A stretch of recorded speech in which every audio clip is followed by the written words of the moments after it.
Academics, Shriram Global Schools, Gurgaon. Mr. Rustam Kerawala, Chairman, Vibgyor High Group of Schools. Mr. Shrivats Jaipuria, Vice Chairman, Jaipuria Group of Schools. Mr. Vinesh Menon, Chief Operating Officer, Global Discovery Academy. And Aditi Awasthi, Founder, CEO, Imbibe.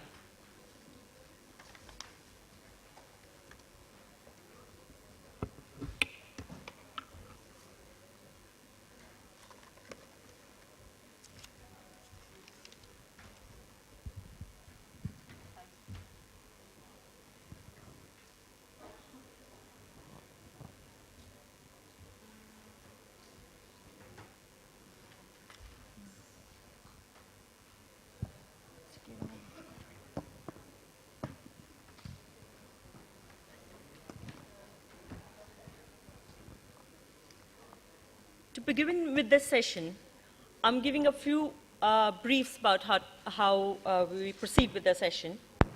Have Achhe Din arrived for private schools? Has there been any change in the regulatory scenario for private schools over a period of time? Has the demand and supply scenario changed in the private schools? What parents demand out of private schools? And what are we able to provide?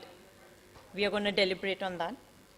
What effect does the changing needs of parents in terms of the career opportunities that they want for their students, the goals of parents and students, the use of the modern techniques that are prevalent in the education system today, holistic education, have all these have any effect on the school owners of schools today?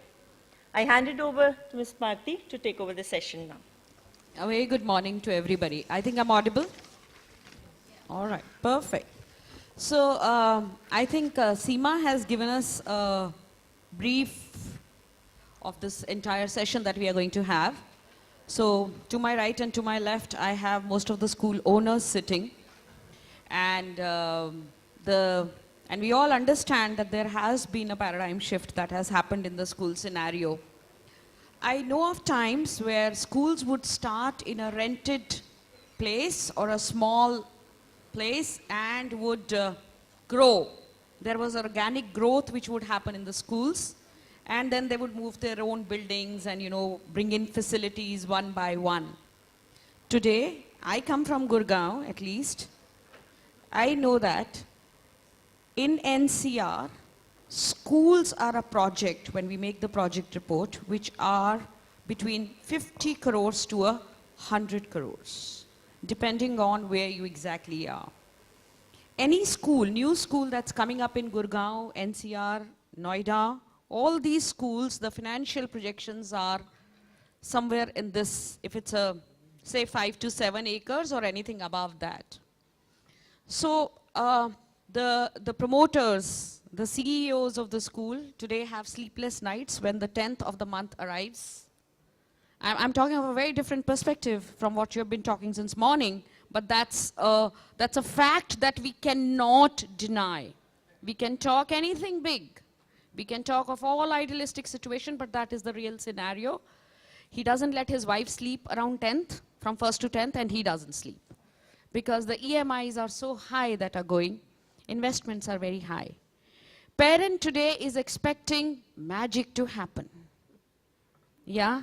And with the social media in place, you do anything and within half a minute, the whole world will be there to criticize you. They may not appreciate you for all the good work that you do the other 364 days. Right? On top of that, there is government regulation, RTE, with 25% students to be accommodated. 7th pay commission almost there, right? These are the hardcore facts of running a school today, which we cannot deny. All right, we can talk about flipped classrooms, we can talk about blended classrooms, we can talk about teachers delivering the best, we can talk about global exchange, but the hardcore truth lies here, right? Today, we are almost there for 7th pay commission for teachers. You want to raise the fees, you have to have a PTA. You need to explain to them why you need that money. So with all these problems and issues, we still need to deliver, because at the bottom of our hearts, a promoter who has taken the onus of running a school also is passionate about education, otherwise he could have run any other business, right?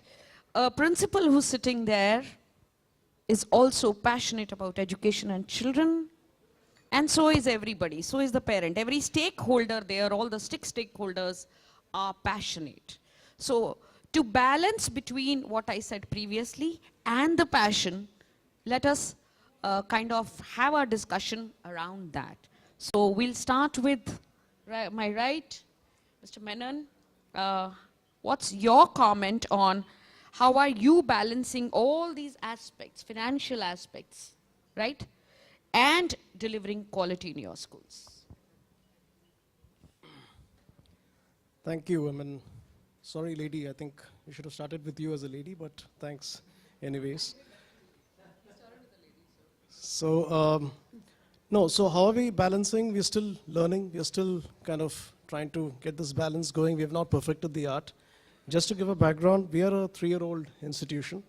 We started our schools about 3 years back, and we are actually a school operator. We are a school service provider, and we are trying to bring in a completely paradigm shift in the way pedagogy is delivered to children.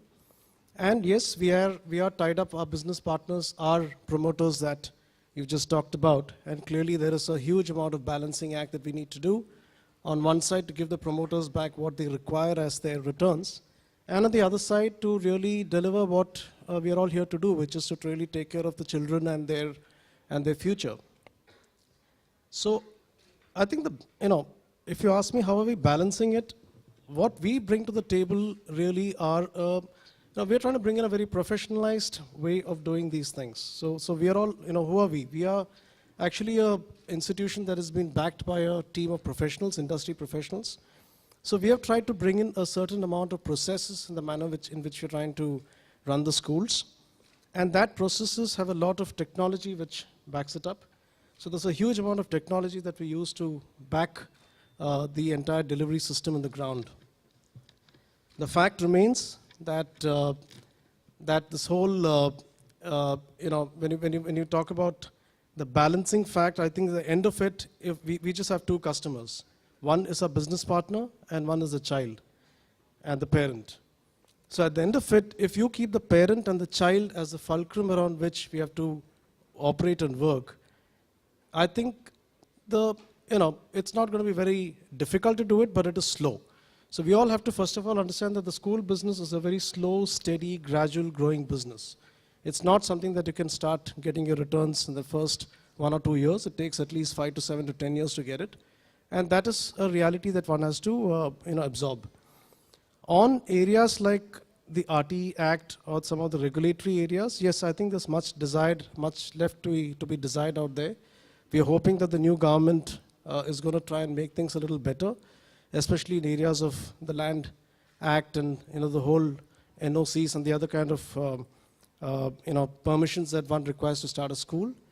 And the financial institutions also have to come a long way to try and help out here, because there is this perception, and I come from the financial service industry, there is this perception that lending to build a school is not going to be the most easy thing to get back, and so that's an area which we need to try and correct. So yes, I mean I'm not sure which part of the question I should really address, but yeah, if you're asking me how we're balancing it, it's still a learning process. We're not really got there yet, but it's started. Yeah. On to my right is Aditya Avasthi, who's the CEO Imbibe, and they are into assessment space. And Aditya exactly brings in this point as to how they have brought in investors into this whole system. Thank you, ma'am. So I think before we go there, maybe a little bit of background. So we have about 1.5 lakh students enrolled. We're a 2-year-old institution. We don't look at ourselves as an education technology company. We look at ourselves as an education company. We get boxes of sweets in our office when people pass. So we're not an assessments company. We're a personalization company. And the point that I would like to articulate to add to ma'am's point is, it's not just the principal who's burdened. The class teacher is also burdened. every single stakeholder in the academic ecosystem is horribly burdened. And I think that the ICT industry providing the panacea or the magic bullet, which was supposed to alleviate all parental expectations, has not delivered. Okay? If you look at the EduCom story, if you look at all of these other places, and I think the fundamental issue is that nobody is designing a solution around a teacher, around a parent, around a student. So if you look at our first year, we've been able to deliver 20% improvement in percentage accuracy with one test. And I think that it is about time that India actually has a real promise made to students and teachers so that, you know, the pressures brought in by the RTE, 25% reservation for people who are not going to pay a lot of money, the pressure that is building up with the number of enrollments increasing in private schools because people feel private schools is the answer to improve learning outcomes, but you don't really have a fundamental pedagogical advantage. All that you do is you teach more English and social sciences, right? So something has to exist, you know, which is, you know, where millions and millions of dollars are being invested in the US to improve pedagogy. I think the question now is, ma'am, that while we're sitting in a conference that says digital technology at the back, that how do we actually shift the principal's mind from problems that are, you know, on my left and on my right, you know, to problems about how do I get this child to do better because everything else is taken care of. All right. I have to my left now, I start moving. To my left, we have Rustam Kerawala, who's the chairperson of Vibgyor Schools. And I think the question that I would like to put in across is, to cut down on cost, how are you integrating? Is, I mean, bringing in technology helping you cut down costs? If yes, how? If no, how? Okay. Ma'am, to start with, Achhe din aane wale hain. I think ma'am has already listed out a dozen reasons why that doesn't seem to be happening. And yes, it's an uphill task. It's a fight. Unfortunately, it's a fight with the establishment. And as the gentleman on my extreme right used the word business, until the word business stops becoming a bad word in the education sector, this fight is going to happen. Addressing the question directly which ma'am asked with respect to technology assisting in cost and how do you assist. I don't think we are in a position to really use technology to reduce the cost. What we have been able to do is use technology to improve the teaching learning process. We've been able to use technology to save time for the teachers. A lot of these corrections that can happen, the online tests that happen, the automation of entering the marks into the report cards, totaling them up.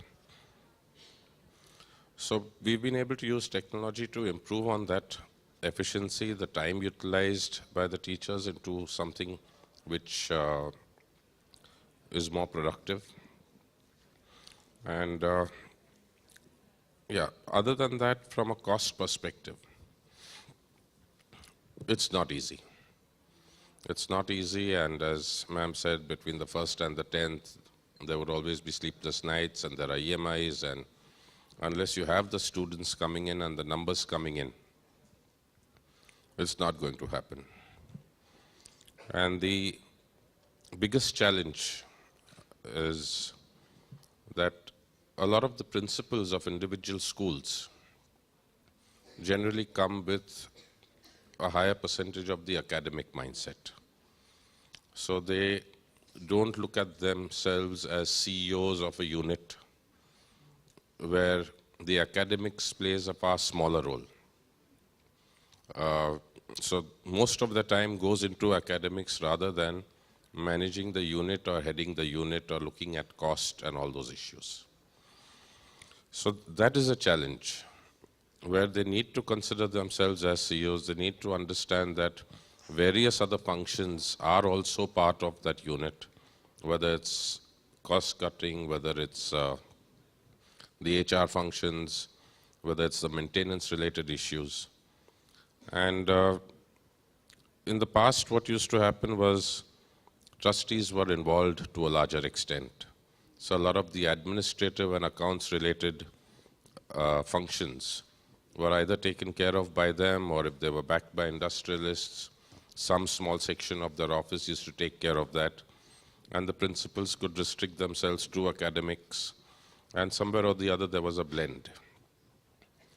Today times are changing, especially with chains, and what lands up happening is, because of that, a lot of confusion also lands up happening. Because the principal who's heading a unit then has to face interference from somebody of a group that's heading accounts or HR or administration.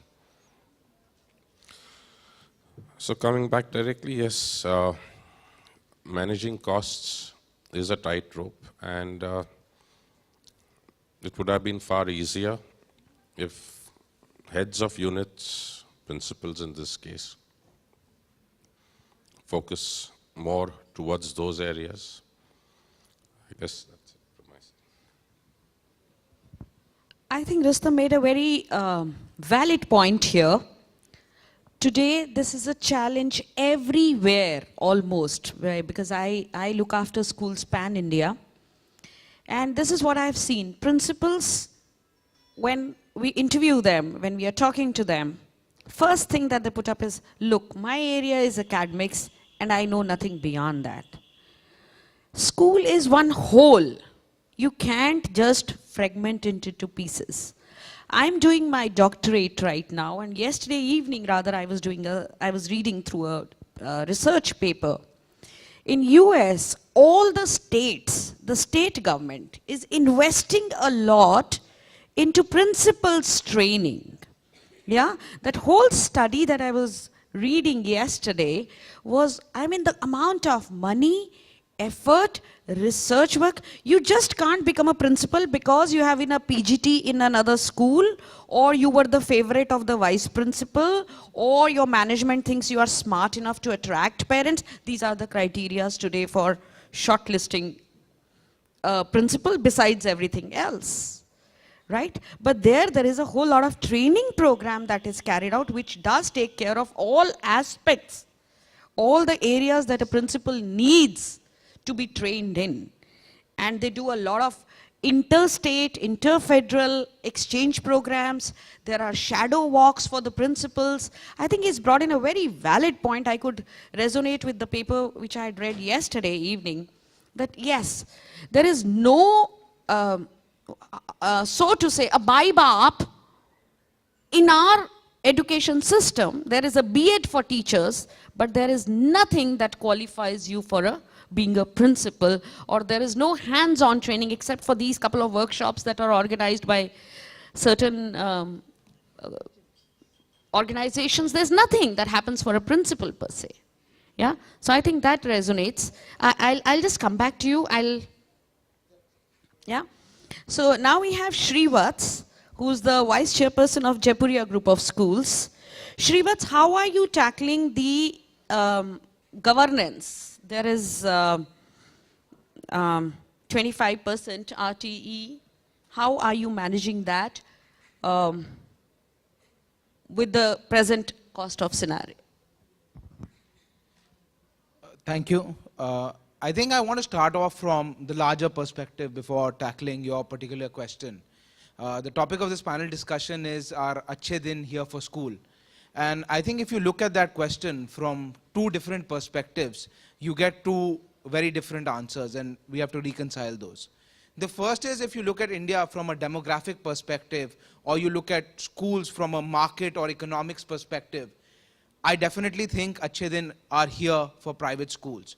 The economics of India, the growing power of the consumer, and the growing importance of educating your children across urban India and now transcending into smaller town India as well as rural India will necessitate parents to send their children to private schools. I think there are one study after another which talk about better learning and outcomes in private schools. Of course, there may be a large degree of variation between different private schools as there is between different government schools. But overall, market forces force private schools, promoters, principals, teachers, etc., to deliver learning outcomes to the student. So from an economics perspective, definitely there has to, Achhe Din have to come for private schools. But when you turn this around and look from a regulatory perspective, the answer is completely opposite. And all of you are bearing the brunt of this, right? Regulation in private schools in India is not something that has been conducive to their growth. Whether you talk about 25% RTE, and again, it increases the cost for someone to 25%.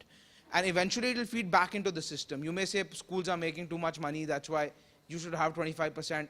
But actually it's not the promoter or an individual who pays. Already all private schools in India are in not-for-profit institutions, whether they are societies, trusts, Section 25, Section 9 companies, etc. So even if the promoter was making some sort of surplus, it was being invested necessarily legally back into the sphere of education. So what we are doing actually by increasing regulation over and over again, whether it is fee regulation, whether it is RTE, whether it is anything else, is that we are hampering the growth of private education in India. And this is leading us to a very dangerous catch-22 situation, right?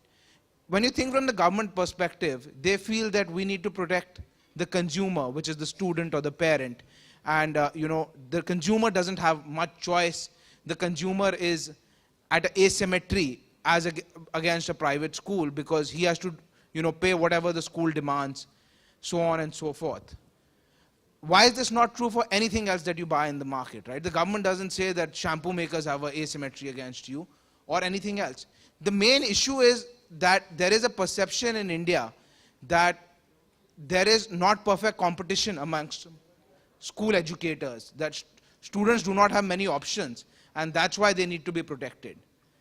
But when we over-regulate the sector, we are hindering new competition coming in. When we over-regulate the education sector, we are hindering new schools opening up, more competition coming up, more choices being opened up for the consumer of the education, which is the student or the parent. So eventually, as we move forward in the next 5 to 10 years, and at least I have the perception that we now have a government that is more open to seeing the economic side of things rather than only the regulatory side of things. As private schools, even though with substantial risks, substantial burdens that we have on us today, we have to make together a large leap where we show that private education in India, like any other product in a consumer market, is going to be competitive. Schools like ours, theirs, and others on the panel, and all of you in the audience, are going to compete against each other on quality, on cost, on reach, on providing education not only to cities like Delhi and Bombay and Bangalore, but going to tier 2 cities, tier 3 cities, and might I say rural areas as well. And provide not only one good private school there, but 2, 3, 4, 5, 6, which will eventually give choice to the consumer, where then we can go and argue from a position of strength with the government, saying that you no longer need this sort of over-regulation of this sector, because the consumer that you are trying to protect is actually protected by the forces of the market. We will have an environment where students, parents will be able to demand more of us in terms of affordable fees, in terms of deliveries. We'll be able to quickly change, get admission into many of the good options that they have.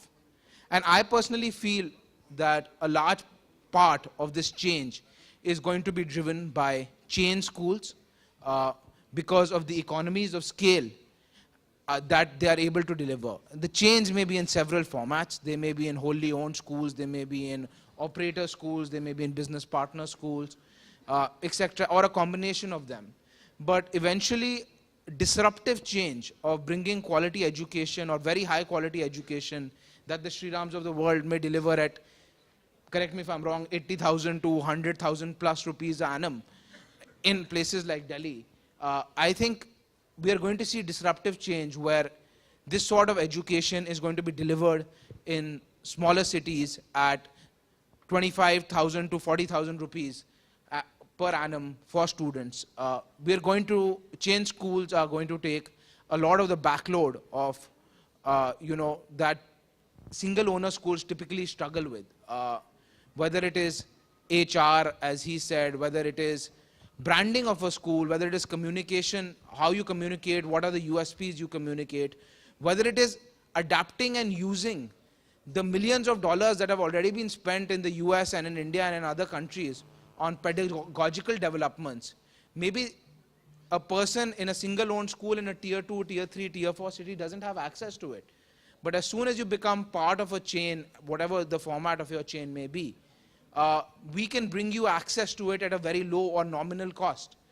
And eventually, that is going to bring disruptive change in quality and in terms of cost and in terms of penetration to lower served markets, to the consumer, bring large and disruptive benefits to the consumer.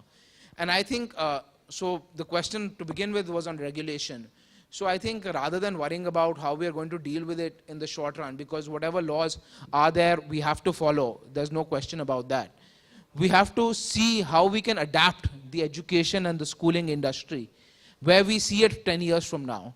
And personally, I see it as an industry which will have more symmetry between school owners and the consumers, so that eventually we are able to regulate ourselves, the markets are able to regulate us, rather than governments having to over-regulate us. Thank you. I think I agree with Srivat's totally that it's time we keep doing our work. But I have a point here. I mean, if at all, instead of putting so much pressure on the private sector, the amount of money that is spent on government schools in this country is not funny. If at all those regulations and those monitorings and everything the government had done for their own schools, none of us would have existed. The mushroom growth of private sector schools has happened because our government schools failed, which doesn't happen in other countries. Our government school system, today my dhobi also wants his child to wear a tie and go to some Saint Soldier public school, not a Rajakiya Madhyamik Vidyalaya. Even he doesn't want. So instead of putting so much regulation on the private sector, government really needs to look into its own this thing. We are paying income tax, we are paying education cess, and then when I'm paying my child's fee, I pay 25% extra for my dhobi's child also. So all the burden is coming on each one of us sitting on this room in some format or the other. So that's something that we must appeal to this government.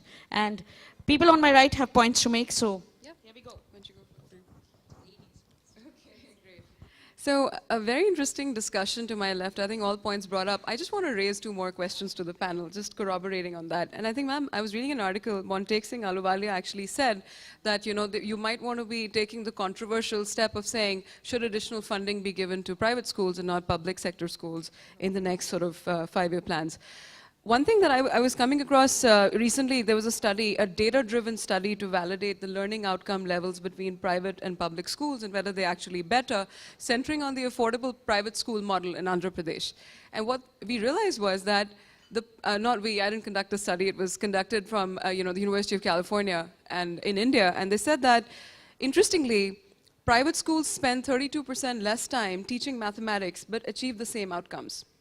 So not only are private schools better at, higher learning outcomes, they're actually more efficient with their resources because there's a lot of pressure for governance to be right because of the regulation, right?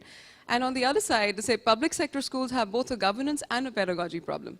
But that brings me back to a different question. What are our standards? Are our standards to be better than the public sector schools, or are they to be helping every student actually realize their true potential? Right? And what is the gap between, the public-private sort of we're doing better and the private to the actual benchmark, that we can reach if we are able to deliver core value to our students, right? Which brings me back to the other point I'd raised earlier, and sir, you made a point regarding technology bringing your costs down because of report card printing and assessments and everything becoming streamlined. And I thought about technology and the role that it plays in the healthcare sector. And I visualized a printer, for printing reports. But then I also thought about an MRI machine, And what that brought me to, again, to ask the panel is the role of ICT in education right now, and please, forgive my use of the word, relatively, dumb, right? Are we actually not thinking about what technology can do to drive core value to students at a lower cost, answer the quality of teacher standardization problem, and most importantly, give parents what they truly need? Why do they badger teachers for parent-teacher meetings and this and that? Hamare bacche ne kya kiya? 7 hours he keeps sitting and studying at home, but number fir bhi nahi aate. And that's something that is repeated as a theme class after class after class. The parent wants personalization. And if you look at the $500 million of investment in pedagogy in the US, I think to your point as well last year, this is actually so super doable, it's not even funny. And doable really, really cheap.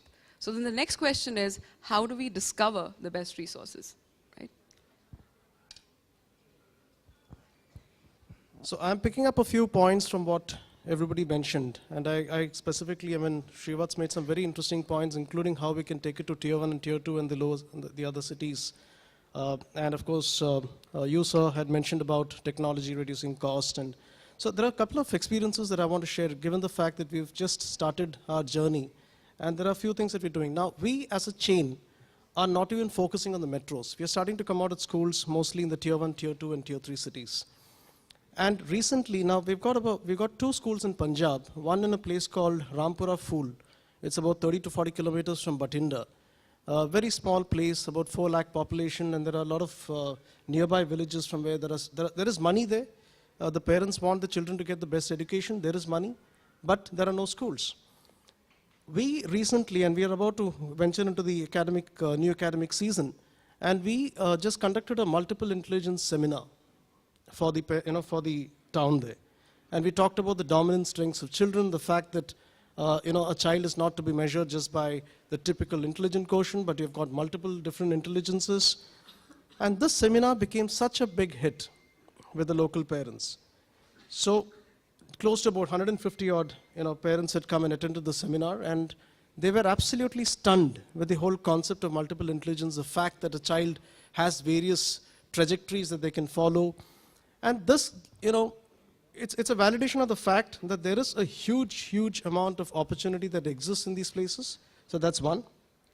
I want to just tie this back to the promoter that we just mentioned as to how the promoter is getting more involved. So I think it's very important for us to, at least for us, operators who tie up with promoters or who ties up with businessmen, we need to catch the right or partner with the right kind of person. I think someone who's just looking to invest money to get a return for his investment need not be the right kind of a partner for us. We need to have a dual interest, both in, of course, return of investment. There's no doubt over the fact that if I put in $100, I need the money back. But someone who's also very keen to really get himself associated with education and trying to bring about that educational change in India. So the partner in Rampura Phool, for example, is somebody like that. And he is absolutely clear what he wants. And this partnership is turning out to be just beautiful.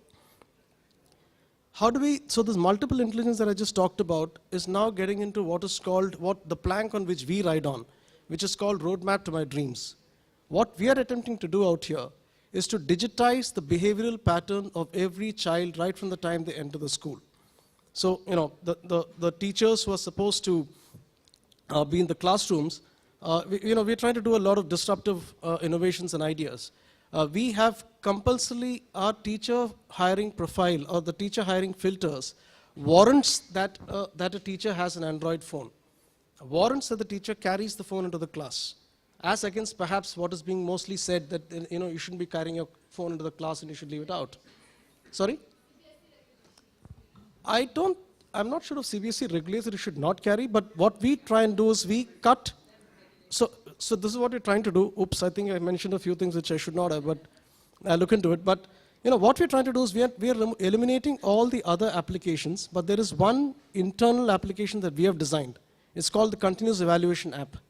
So what we do is every teacher is expected to, at the end of every classroom session, evaluate the different behavioral patterns of the child in the classroom and fill it up into the little app that it just takes about 17 to 18 seconds.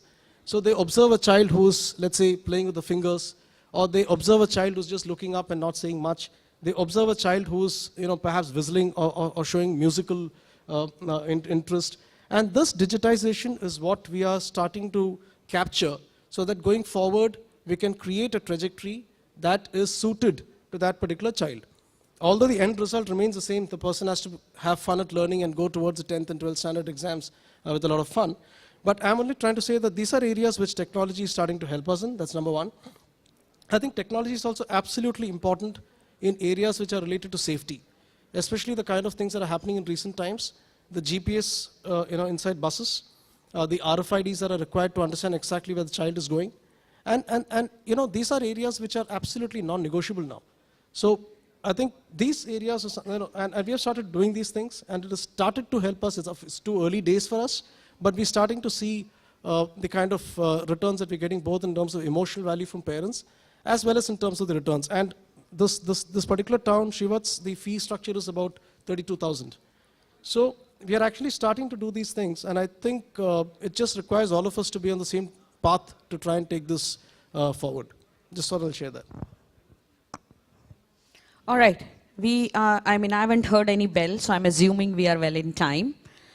So the four promoters sitting on my right and left can continue to have sleepless nights. But we as educationists will keep our focus on educating children, because each one of us sitting in this room is passionate about education.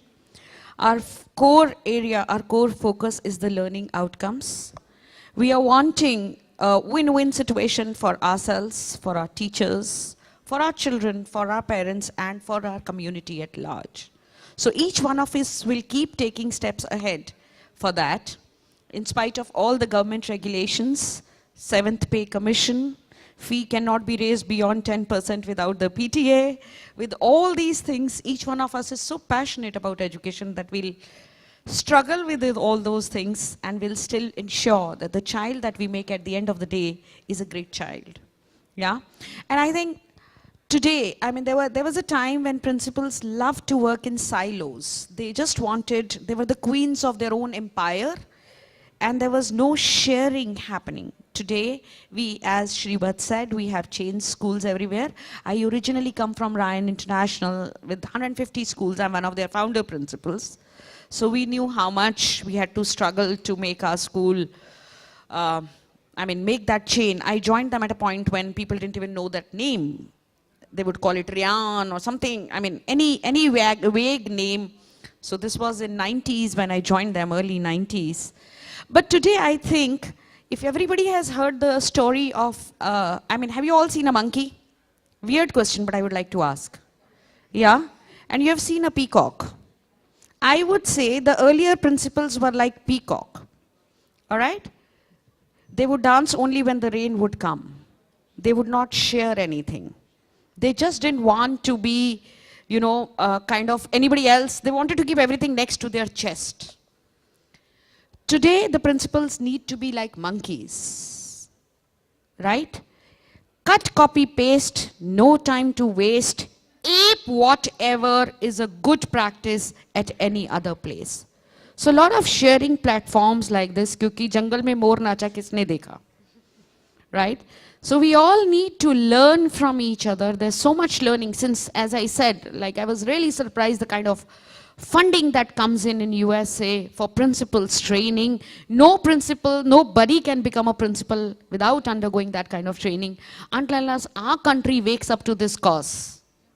At least let's have platforms like this. I thank eDigital for organizing these and various other bodies which keep organizing these kind of conferences. And please share I loved the first session. That's where that idea came from. Loved your first session because sharing will bring in a lot of resource pool for us, and don't even, hesitate to call up another principal and check with her, this is what you're doing, how you're doing. There's so much learning that we can do within our own system. And thank you, each panelist. I would entertain 3 questions from the floor. So the first hand that came up before, aankhon mein ishara ho gaya tha. So I'll entertain that.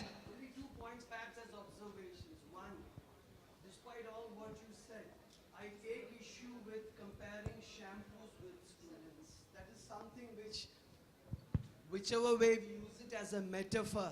Nahi, sir. allow me to complete before you respond. Students are not shampoos, and this is a very different field. We have to understand. Second is this consistent point that education is a product, market, etc. We have to have a balance. The best of places in the whole world have public education. What she pointed out that we have to improve our public sector education, that is more important. Thirdly, a personal question to the gentleman sitting in between. There was a lynch mob behind you when something happened in Bangalore, whichever way. If you don't mind, can you just share with us how difficult was it to handle something like that? Because that is also part of what a new principal, I've gone through some of it myself. So how difficult is it? Perhaps that would be a sharing which many of us would understand and appreciate. If it's not too personal, sir. Thank you. Yeah, I want him to answer. Okay, how difficult is it to handle that? It's impossible to handle it in a way. Because essentially what has happened or has not happened, that itself is a question. Yeah, that not has not happened, how it came about was what? So there are no straight answers to that. All that I can say is that there was media, there was politics, and there was everything else involved except the interest of the child or anybody else's interest. So, yeah, impossible to handle ridiculous demands, and I guess everybody was in a difficult situation. I can't say that it was an easy situation for the police, because if they say that the incident has not happened, they are going to get castrated there and then. If, on the other hand, they don't take any action, the mobs are going to play havoc with the city. So what do they do at the end? How do they quieten the entire situation? How do they ensure that law and order comes back? And I guess that's what they did. So it's not that it's an easy situation for them. It's not that it was easy on any of the people involved. And yeah, I think the final victim of all of this is going to be education. Because today we have a situation where there was a girl that had fallen down, and there were 2 or 3 of the male coaches. They did not touch the child to get the child up. We've reached a situation where we have to prove ourselves innocent rather than we are innocent before being proved guilty. So a lot of all these good touch, bad touch workshops, etc., have backfired to a large extent. Fortunately, because between then and today there have been probably half a dozen parents that have come in. The only difference being that they had the patience to have a look at the CCTV footage. Take the time. It takes half a day or a full day to go through the entire CCTV footage to track your child from the time it enters the school to exits the school. And coincidentally, with God's grace, we already had that before the incident and as of today. So we've been able to literally, in a way, prove ourselves innocent rather than the other way around. And that's how it is, that's what it's been, and I guess that's what made the cop's job even more difficult in the first case, to try and pin somebody for something, because it just wasn't possible. But I guess they did what they had to do, and the process of law will hopefully make everybody forget everything. Just to give you a small clarification, I didn't compare students to shampoos. I compared schools to products. Maybe we can look at more service-based examples, such as hospitals, such as banks, which provide certain services. And today, as a consumer, you have choice between those institutions. So if that still offends you, I can apologize to you personally. But it is something that I strongly feel about. I feel that as long as we continue to hold ourselves in these uplifted chambers and say that, we are not like any other service industry like that exists, I think hospitals and medicine are also as sacred in terms of the service they do. And there are many other such industries. We have to be in a situation 10 years from now, 15 years from now, where the consumer of what we are providing, the student, the parent, is able to choose the best between us, is able to come with us with a certain higher degree of empowerment. Eventually, it will make the parents stronger, but more so it will make us stronger if we are able to look at competition, growth, penetration in the school education system like there is in any other sort of industry in the world. No, sir, it's a very well moderated session. I will leave it to the chair to conclude it. This will get us into real verbal fistfights. I fundamentally disagree with you. All right. This is all of MBA gobbledygook. I disagree with you, but I respect what you have said. I leave it to the chair. Seema is All looking right. at me with I think I will take quick 2 questions. One Yeah. minute. There were 2 people, so because I promised 3. Very quick. Thank you, ma'am. My only sharing of information is that... Seema will not invite me next time to host a session. Never mind. I just want to share that I come from Delhi Public School, DPS Panipat. Panipat City, but I am a thoroughbred DPS teacher, coming from DPS Noida, Greater Noida, Kuwait, Nepal, and others.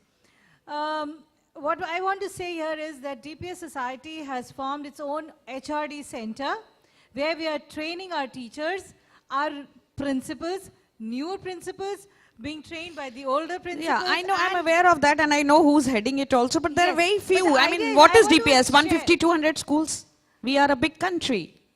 But then Yeah. we are doing it for others as well. Yeah, I We know. are one of the empaneled ones for CBSE too. Yeah. Thank you, ma'am. Thank you, ma'am. Well, again, sharing, like here, Mr. Shrivas, if I'm correct, like what said, sir, we have to understand this, Colonel, that it's like the business of education. So from the owner's point of view, they put in money to build up that institution.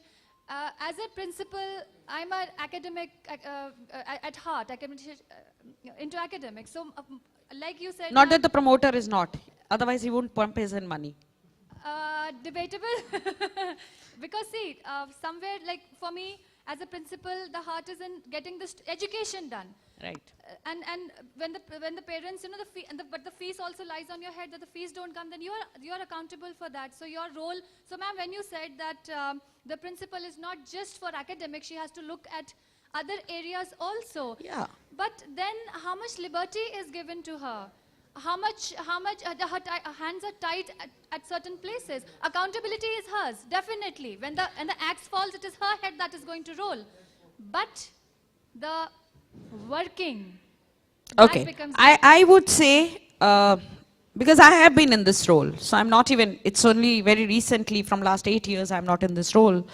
But it is all a matter of, it's a common principle, rights and duties go hand in hand. The more duties the more onus you will take for your own school, the more rights you will get. I think that answers the question, and we'll close it here. Sure. It has to be small and little too. I'm currently coming from St. Kabir School, Haryana. The problem in Haryana, let me see, why this perception is going down so much that everybody, the judiciary, there's 134A Act, which is only applicable in state of Haryana. And judiciary has got such poor impression about private schools. The kind of, remarks they pass, it's not even worth, listening. The chief minister of the state passes such derogatory remarks against these public schools. Why we have gone down to that level? Why they have this kind of perception? If the private schools are doing so well, we are having chains, we are talking about, USA, we are talking about Finland, but why aren't we shifting, to Haryana, little bit away from, Delhi? and see what exactly is happening over there. Every day the principal is being summoned by a small little BO and dictates literally the day-to-day that what you would be doing it. And when the BO comes, occupies the chair of the principal. That is the kind of perception which these government officials, including Maybe it's one so-called particular judiciary- No, episode because I have it's run not one. Ryan's No, no, International no. Gurgaon and I have never faced it, sir. No, it's not. I will It's answer not. your question. It's not. All right, because we need to wind up. Thank you. So I sum up with the sentence, are Achhe Din here for private schools? Yes, because today, McKinsey has made a study where in any Indian family, 35% of the total earning of the family is going to private sector education. So Achhe Din hai. I mean, in spite of all that rubbish that we have discussed, I still feel commercially and with respect to education, Achhe Din definitely hai. Thank you very much, each one of you. And I'd like to especially thank the panel, and each one of you have contributed. Thank you so much. Would you please, 5 more minutes. I would like to thank all our panelists. I would ask Aditi to please give away the thank you mementos to everyone.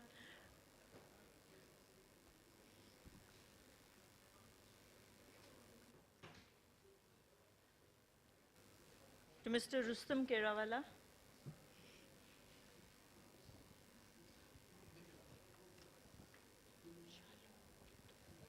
Hello. I think that before I give away the certificates, let me please thank all the educationists present in the room, because I feel like if we have educationists like these, hashtag Achhe Din for students are definitely around the corner. Thank you very much.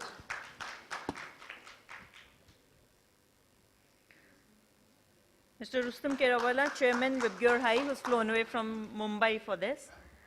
Mr. Shrivas Jaipuria, Vice Chairman, Jaipuria Group of Schools.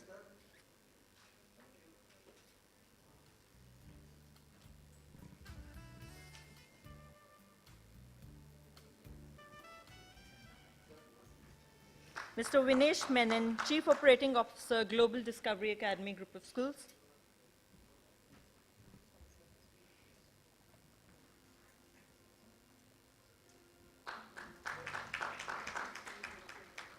And lastly, for the wonderful moderator for the session, Ms. Neeru Madhuri Parthi, Head Academic, Sri Ram Global Group of Schools.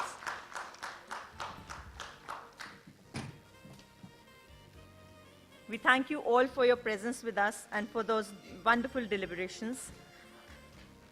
Priyanka would take